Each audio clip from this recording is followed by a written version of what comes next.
Today I'm going to go over the Dhamma in the Sabbasava sutta. I think this is familiar to some of you, but it may have a greater meaning now that we're in a meditation course, and I think it's quite useful because as the name suggests, Sabba means all.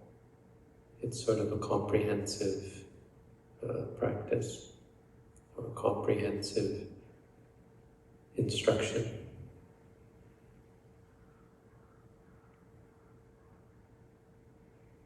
It's also interesting of note for those of you who have questions about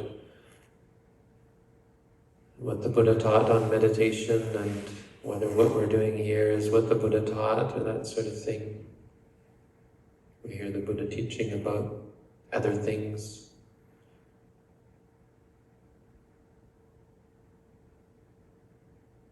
But suttas like the Sabbasava sutta, and there are many of them, offer an insight into a regimen of practice,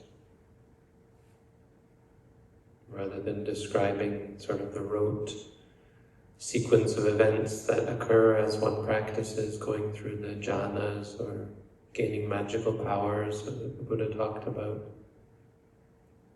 Those suttas seem a little bit more lofty and designed to impress, perhaps. Because they talk about things that certainly the Buddha didn't expect everyone to gain. Not everyone who practices the Buddha's teaching will gain all of the various formless jhanas or magical powers or that sort of thing. But you find suttas like the Sabbasava sutta are much more down-to-earth, grounded, talking about actual means of practice. So the Sabbasava sutta is about 7 different ways of removing or abandoning the asava. Asava is an interesting word. You shouldn't read too much into it. It seems like kind of a poetic word. It probably had, it was much more familiar to the people the Buddha was addressing than it is to us trying to translate it literally. Because asava has something to do with flowing. So like a stream,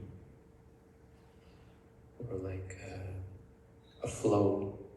But that's not how it's used. It's used something more like oozing. It's definitely got a negative connotation of, maybe not oozing in the sense of something disgusting or putrid, but like a leak. The sense of a vessel that shouldn't be exuding liquid, but is. If you have a leak, if your mind is leaky, if you think of it in that sense, because if your mind doesn't leak, then it's very well contained, right? Seeing is just seeing, it works properly. But when a machine is leaking, like if your gas tank is leaking, or I don't know, what parts of the car leak, I don't know anything about cars, then you got problems. If your mind is leaking, the asava leaks. But I said you don't have to read too much into it because it's really just another name for defilements, for corruptions of mind, for qualities of mind that are irrational, that are based on delusion. See, the whole idea of evil in Buddhism has to do with, to some extent, irrationality. And what I mean by that is not bringing the result it hopes for. Why do we have greed? Well, because we think craving for things, when we get them, we're going to be happy. Well, it turns out that's not true, so it's irrational, it's inconsistent. Wholesomeness is good because it's consistent. It brings about the desired effect. So the corruptions of the mind is what is being talked about, things that lead to suffering. Put quite simply, we call it bad because it leads to suffering, because our definition of suffering is, well, things that you don't want. So if you're doing things that lead to things you don't want, you're inconsistent. The only way you could do that is through delusion. You couldn't say, I want this, so I'm going to do something that doesn't get me this, or gets me the opposite. You couldn't do that if you had clarity about what you're doing, of course. So when you free from yourself from that inconsistency, it's the freedom from defilement. That's the idea. So how do we practice to overcome this? And obviously the first one, you should pay attention because there's a connection here. The first one is called dasana pahatama. The overcoming or the abandoning, the destruction of defilements by dasana. This word dasana occurs quite often in the texts. And if you don't know Pali, you might miss the connection with what we're doing. What we're practicing is called vipassana, right? Vipassana means seeing clearly. Dasana and pasana are the same word. I bring this up because there's often a concern that vipassana is something niche, or maybe something modern. You see, the Buddha didn't teach us vipassana, but everywhere in his text he's talking about seeing. And the word dasana is the exact same word as pasana. So the Buddha says the first way to overcome our defilements, or to get rid of them, to stop leaking, is through seeing. The first way. And in fact, the bulk of the sutta is on this first one. So this is a really good sutta, Majjhima Nikaya number 2. It's right at the beginning of the Majjhima Nikaya, which kind of says something. It's one of the big ones. The first way, and the main way to overcome them, is seeing. Seeing, which is exactly what we mean when, or what the Buddha meant when he said vipassana, or vipassati. Seeing clearly. So seeing here, of course, is not seeing with the eyes. That's not what he says. And he goes on to talk about how a person who doesn't see clearly is the implication, because everyone sees, right? Everyone experiences. But without clarity, there's misunderstanding. You conceive of a self. This is me. This is mine. Without the practice of mindfulness, we identify with our experiences. You come into this course talking about how you have this problem. I have this problem. I am this sort of person. This is my pain, my suffering, my stress, my anxiety, my addiction.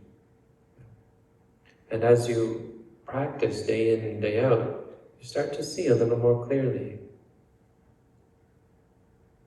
And your perspective on the experiences changes. There's no longer this narrative of me and mine. And the whole of our practice is about cutting through this delusion and this fuzziness, the darkness, so that we see that our thoughts and our experiences, our physical and mental experiences are, well, it's not even just to give rise to the thought that these are not me, not mine. It's just the clarity shows you experiences. There's no room, there's no indication, there's no label on your cup that says, no, adder.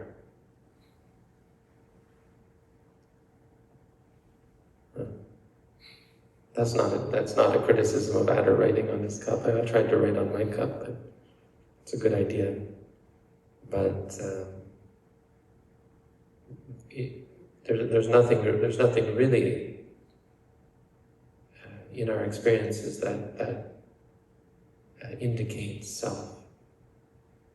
So the absence of self isn't something you realize intellectually. It just disappears, right? All of the problems that you cling to, say, I have this problem. I'm angry. I'm greedy. I'm in pain. If someone else has pain, you don't cry and wail and moan about it, right? If someone else's house is on fire, well, maybe you feel bad and you go to help, but you're not sad about losing all of somebody else's things. So much suffering comes from this identification, wrong view of not things so much as experiences, right? Losing or the fear or the stress that relates to our possessions is one thing, but that relates to our mind and our body, the stress that comes from pain and the fact that we conceive of it as mine. No. That's really it. When you see clearly, pain is just pain, because that's what it is. The thing that's gone wrong is these conceptions of self and so on. They come from lack of vision. So this is what the Buddha, he talks at some length about how someone who doesn't see clearly, who hasn't trained, who hasn't undertaken to practice mindfulness, they don't see clearly, and because they don't see clearly, they give rise to views of self, and they suffer.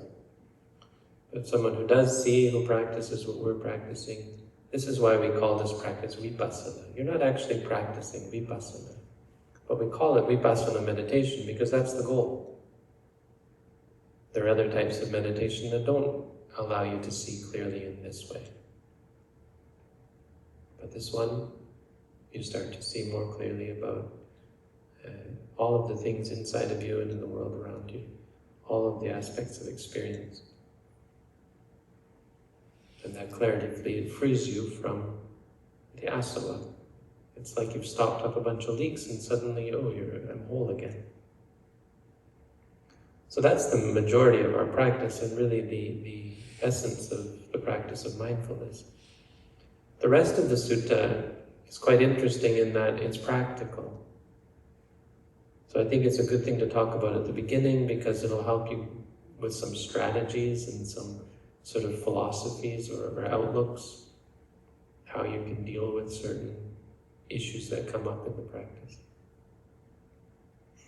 The second one is samvara bhavatava, that some aspect of our problems can be solved by guarding. Samvara means guarding or restraining. Restraining is not the greatest, but it has a meaning because what this refers to is restraining or guarding the senses. And so restraining the senses does actually mean things like don't go looking around at everything, right? Don't go listening to try and hear something. Don't go looking for smells or tastes or feelings. So when we walk as meditators, try to walk looking at the ground, even when you're walking around. It's not because you're unfriendly but this is one time where we don't actually have to engage with each other. No one expects it. We know you're not being unfriendly. It's an opportunity to keep yourself so you don't leak. This isn't the practice, you see, but it's helpful. When you're dedicated to clarity, you want to be careful that you don't get overwhelmed, because if you just let yourself take in everything, it's easy to lose mindfulness, get caught up in reactions, and you start leaking all over the place. So as a support for the practice, especially in the early stages, it's quite useful to guard your senses physically, right? Don't go near things that might trigger your extreme emotions. When you take food, this is why monks, when they eat, they put everything together. Put it all together and mix it all up. Because, otherwise you might easily get caught up in, why this food is... Cheesecake is good, pasta is good, soup is good, but when you mix it all together, it's just food. It's easy to get distracted with things like food, smells, good smells, bad smells, sounds. But ultimately, I think the best advice, that's good advice, but the best advice for the senses is to not let them overwhelm you. Basically, not forget to be mindful. Because of course it falls under the mindfulness. You be mindful of all your senses. But they are easy to get overwhelmed by. People talking about hearing the noise in their neighbor's kuti. It's easy to start to obsess over that. Now certainly it's distracting. But a part of that, the problem there is our conception of meditation as being peaceful. We're fixated very much on this calm. And there's nothing wrong with calm. It's usually a good sign. But it's not the end goal. And it's not valuable in and of itself. It's not something to seek out. When you notice yourself getting calm, it is true that you should think, okay, yeah, I've never had that before. That's a sign that I'm clearing out some stresses and so on.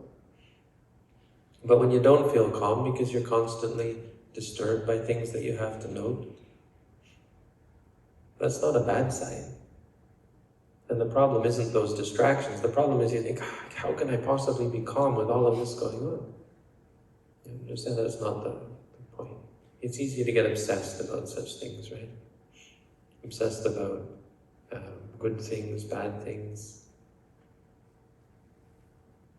You can even get obsessed about thoughts. Thoughts is one of the senses. It's the sixth sense.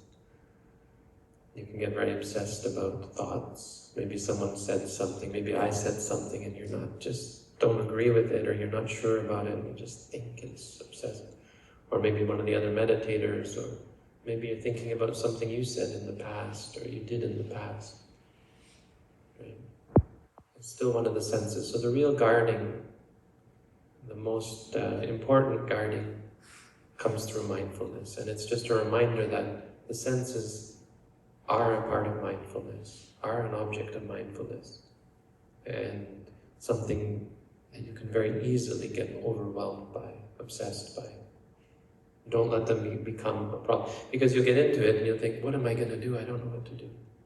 You have to check. Is it one of the senses? Okay, then I can be mindful of it.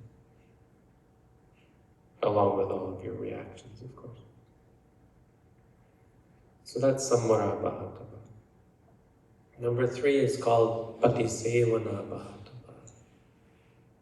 We patch up the leaks through Patisevana, which means using. Using is in regards to our requisites, and this is something that's stressed over and over again for monks. Monks are repeatedly taught, or the Buddha repeatedly would teach to the monks about the 4 requisites. And it's something as a monk that we try to be very aware of, and every day monks will chant these reflections to remind yourself to be aware of your use of things.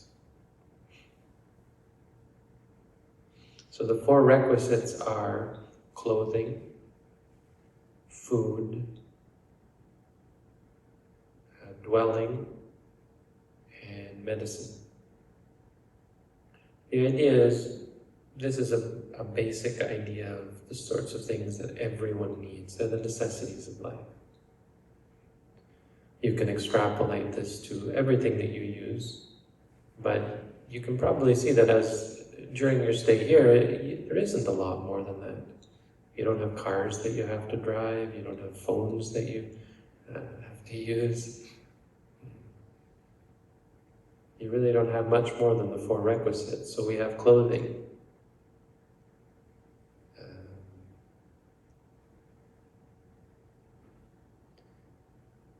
You don't have, when you're at home, this probably has a lot more of a meaning to you because you can choose clothes. But choosing clothes for the right purpose, right? Because even a monk can become enamored with his robes. Robes can be quite beautiful and so on. And one of the reflections that we do is the reminder of the nature of clothes. What nature? The nature that when you wash your clothes, they're very clean. There's nothing dirty about cotton or wool or anything. But as soon as they touch the body, they begin to become dirty, become disgusting. It's a good reflection. Because we become attached to our possessions. We become enamored with things like a telephone. You can be quite happy that you got the latest telephone or something. Your car, my car, nice new 2021, 2022 car. Right? So these kind of reflections, the Buddha noticed that, when you pare everything down to its minimum, if you have cars and phones, that's where your attention is. But for monks, if all you have is your robe and your bowl and medicines and so on, you get very much attached to them. There was a monk who got so attached to his robes, because the mind is like this. Whatever it has, it gives rise to this. And you'll find during the course, maybe not so much with clothes, but maybe. And you become very much attached to them. Oh, I love this shirt, or these pants, or something. So the reminder, there was one monk who was so attached to his robe that when he died, he became a lice, a little insect on his robe. I guess he had lice before he died, and one of them gave birth to him.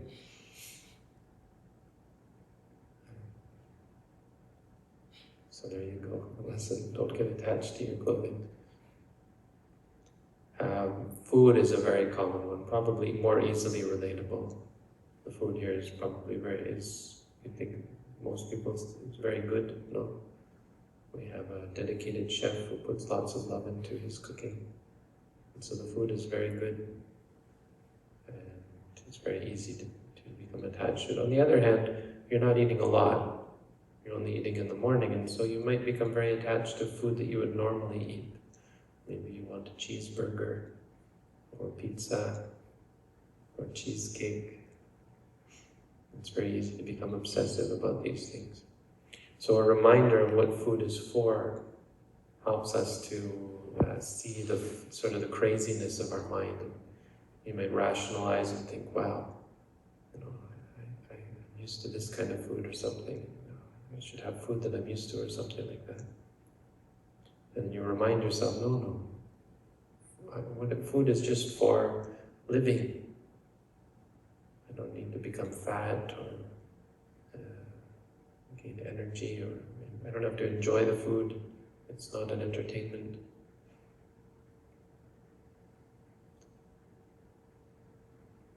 Food is something that over time can become quite an obsession, as you crave in the evening when you're hungry.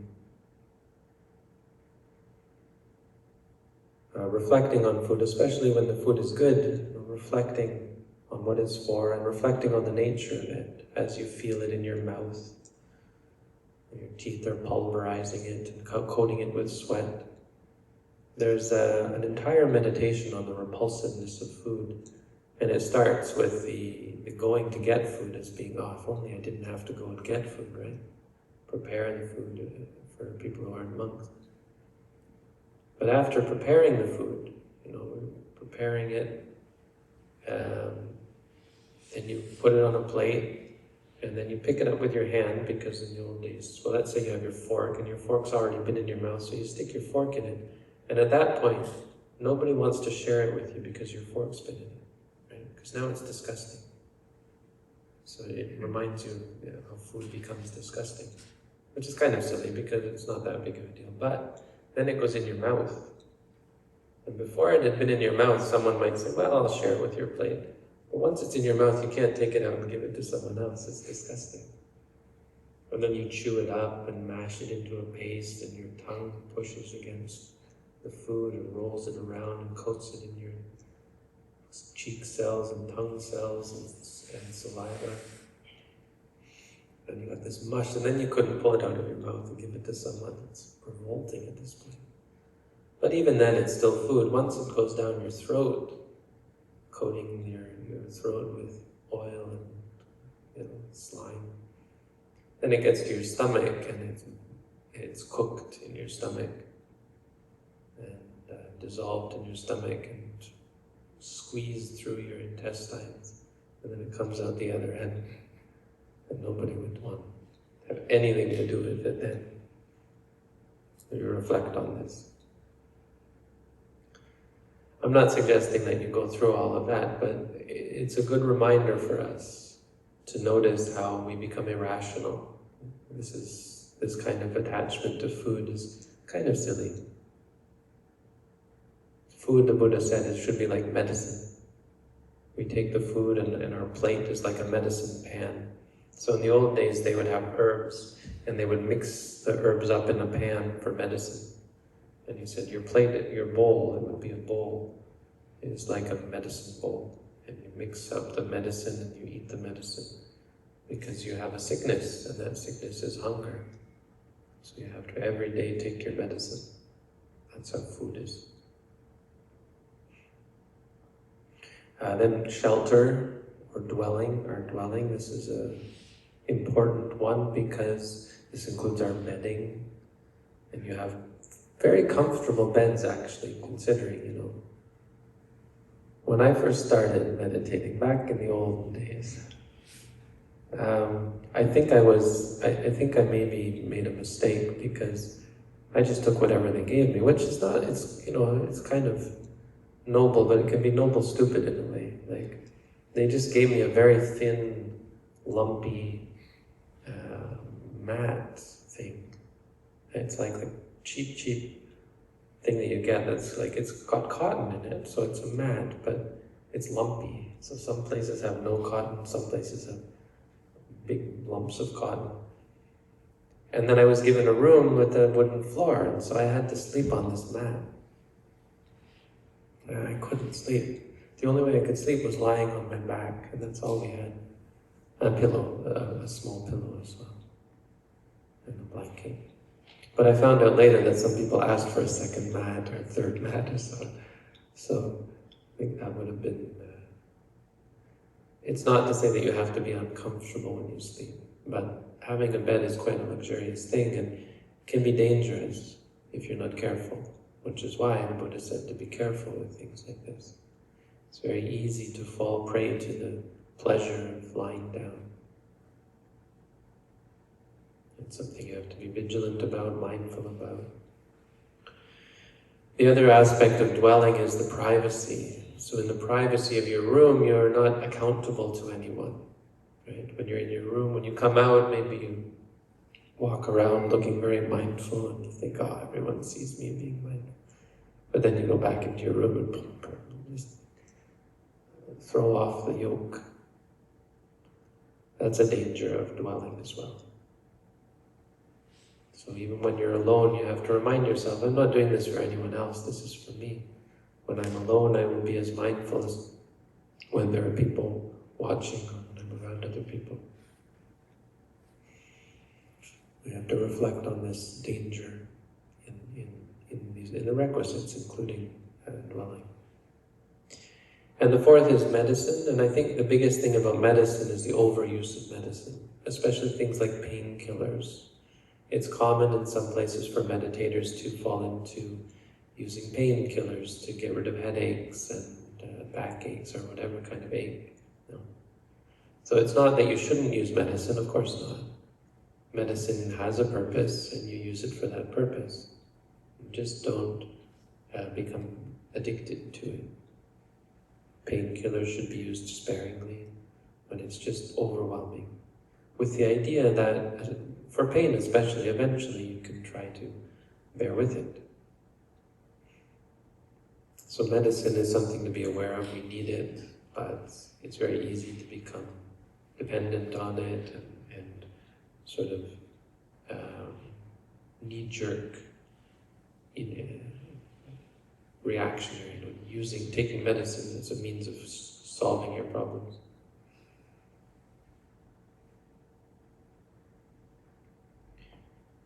So that's altogether in regards to using, and as, again, by extension, this can go for everything, the timer that you have, don't get attached to it.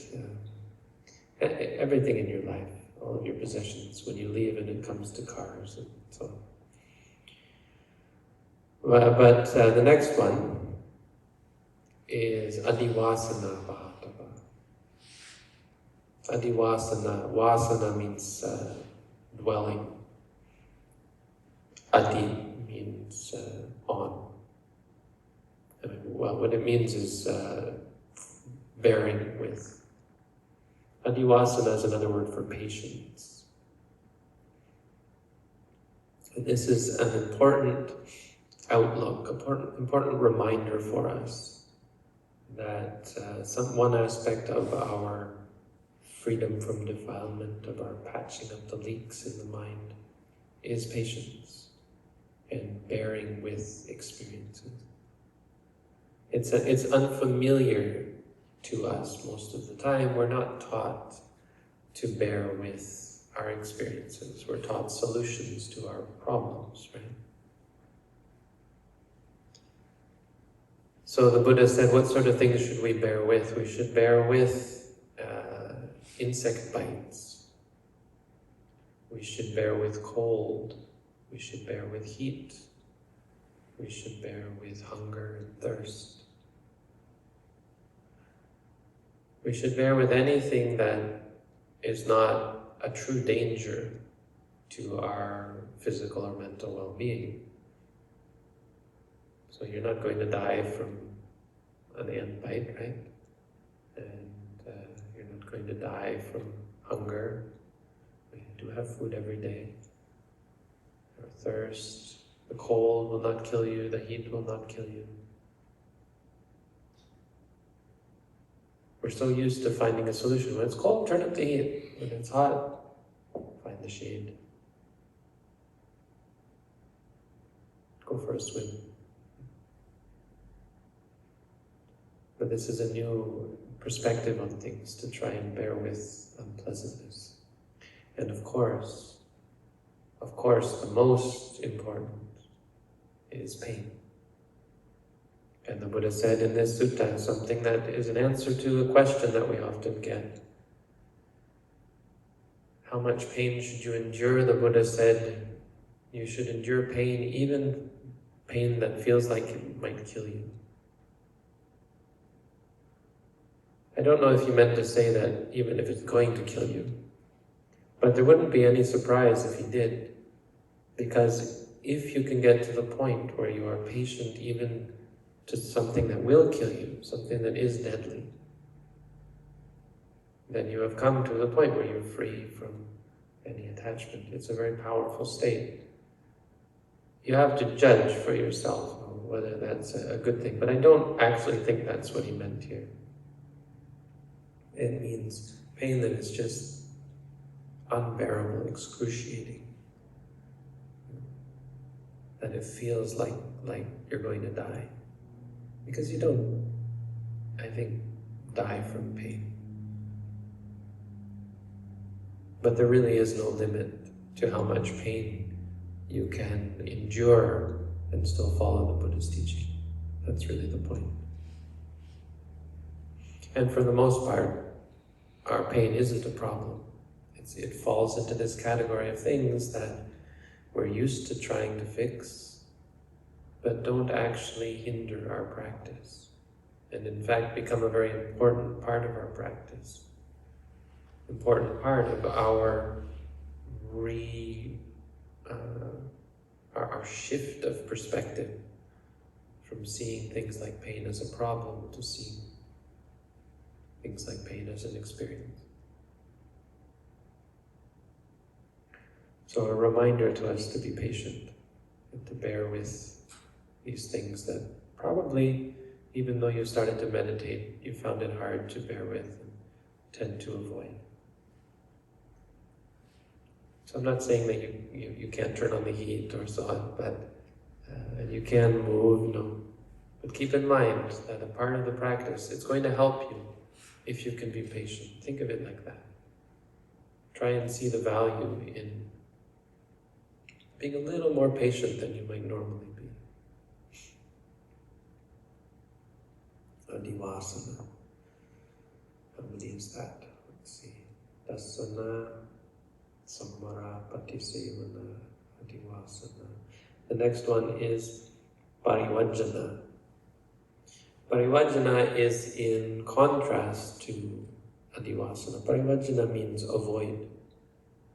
There are things that you should avoid, that you should run away from, that you should get rid of. And these are things that do have the potential to cause a real problem in your practice, like a snake. If there's a poisonous snake, you should avoid it. If there's a crocodile or an alligator, you should probably avoid it. Don't go swimming in the pond. Or maybe don't go sitting next to the pond, I don't know. Don't go running through the forest at night. If I don't come in the morning, you might start to wonder. There are bears in the forest. But try your best to avoid them. In the Buddha's time, it would have been, in India, it would have been elephants, lions, that sort of thing. So, in one sense, this is a teaching to remind us not to push ourselves too hard, not to just be stupid about it, where we just ignore potential problems. If something is a potential problem, for some people sitting cross-legged can cause problems if they've had injuries. And you should avoid exacerbating the injuries you've had, like people who have fused discs in their backs or have had operations on their knees. Sometimes it is better to find an alternative way to sit, for example. And of course, not to just be cavalier about going off into the forest or something. Be smart about it. Sometimes you have to be a little bit careful. Not paranoid, of course, but careful. But the other part of this one is avoiding situations. And this doesn't come up so much here, but you may find yourself slipping into conversation. We've already said, only talk when it's necessary. The only speech should be a speech that you had to say. But you might find yourself getting into a conversation, and these are the things you should avoid. Maybe you'll find your neighbor is chatty or so on. Well, you can do them a favor if you avoid them.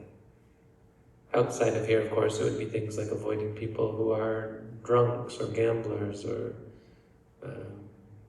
party animals, that sort of thing. We don't have that here. But avoid situations that might cause problems. Avoid COVID, for example. Why we're wearing masks, I think, fits well into this. It's not that we're freaked out about the virus or afraid of getting sick. No, not at all. Sickness gets in the way of your practice. It can be useful as an object of meditation, but it saps your energy, it clouds your mind, your brain. It has deleterious effect. The Buddha himself said, when you're sick, it's a time when you really can't put out the same amount of effort.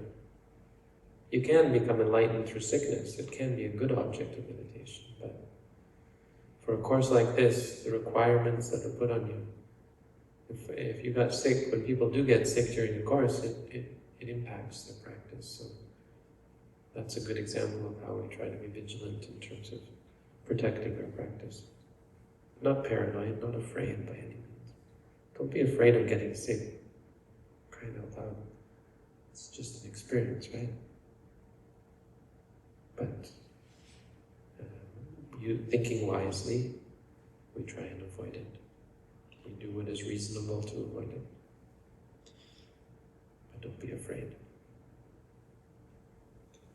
Number 6 is vinodana pahatava. Vinodana means removing. So there are some things that we should remove, get rid of. And these can probably be categorized as things like grudges, obsessions, paranoia, fear, attraction. Sometimes in meditation centers, you find that your neighbor is kind of attractive, it's distracting. It's why we do recommend, maybe in the future we can think about this, but we do recommend modest clothing and non-skin tight clothing. I mean, it's not, we're not strict about it here, but it's just an example of it can happen.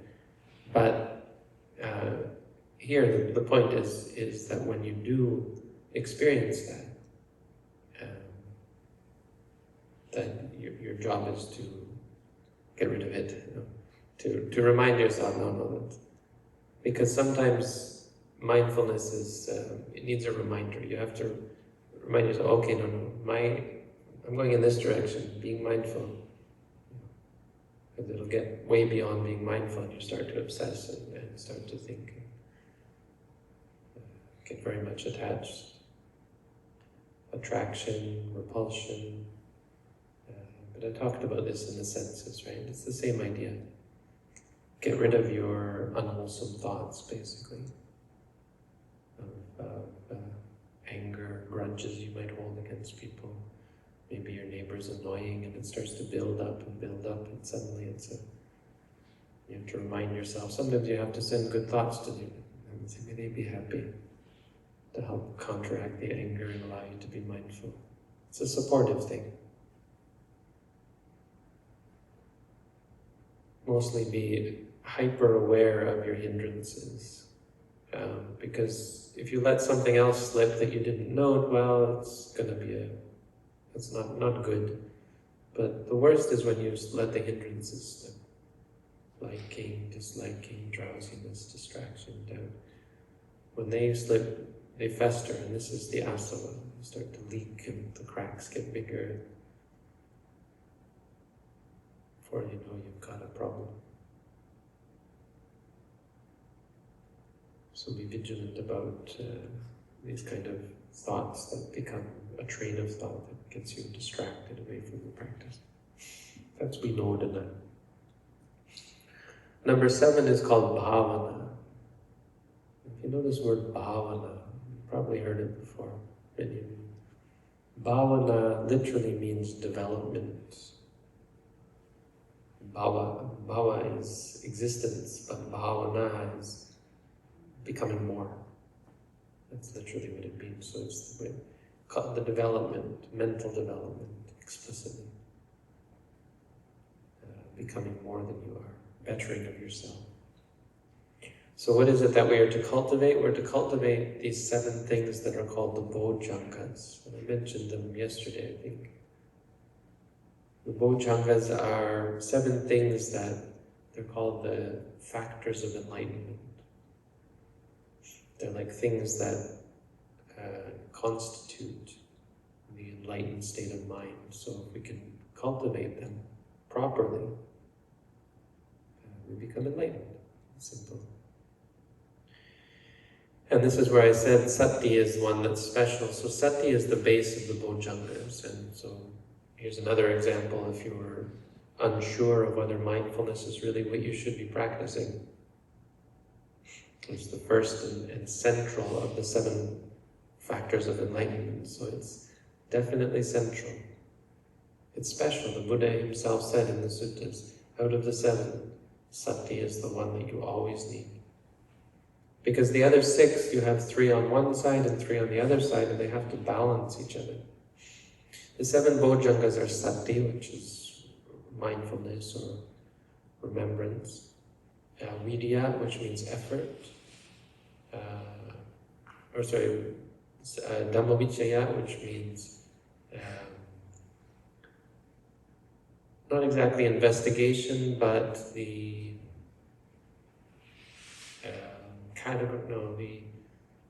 let's say understanding of the Dhammas, probably simplest. Then Vidya, which means effort, and Piti, which means rapture. And these are the three on the energetic side. On the other side, you have Pasati, which means tranquility, Samadhi, which means focus or concentration, and Ubeka, which means equanimity.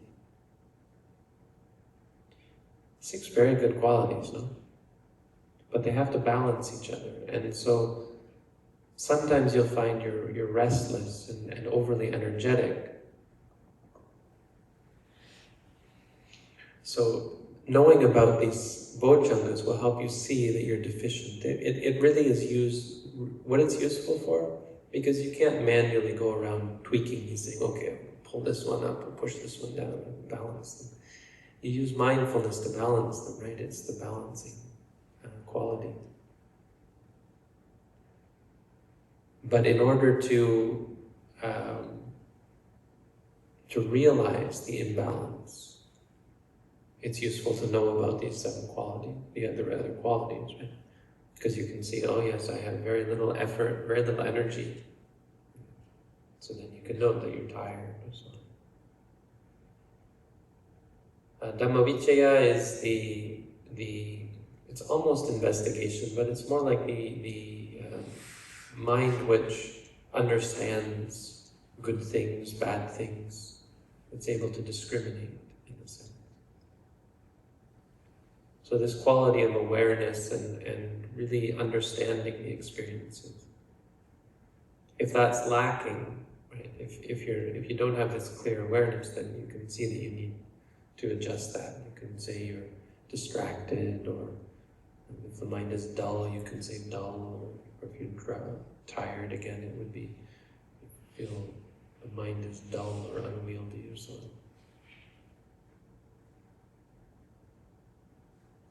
And Piti is rapture, which really just means being enraptured with your practice.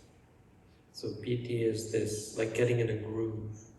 Because as you practice continuously, you gain effort and you gain this clarity that is Dhammavichaya. But you also gain a sense of competency or mastery. You get better at the practice. It becomes easier. It comes easier to you. So if nothing else, you can be confident as you start to gain proficiency. The practice comes easier. It becomes more of a habit as you gain more piti. That's what the meaning is here. Your mind becomes more inclined towards it, more keen on it. And on the other side, you start to gain pasati, tranquility. Your mind becomes calmer. Many of you have already started to comment on calm states that you didn't have before. So that's a sign that you're starting to balance this out. Maybe you were more restless before, and just by being mindful of that, it's helped to balance that out. You can see if you're not calm, then you know to note restless, or anxious, or stressed, or something. And focused, if you're not focused, then you would know distracted, because samadhi is one of the important factors. And finally, upeka. Upeka is equanimity. And so it's a special one, in fact. It's also quite special because it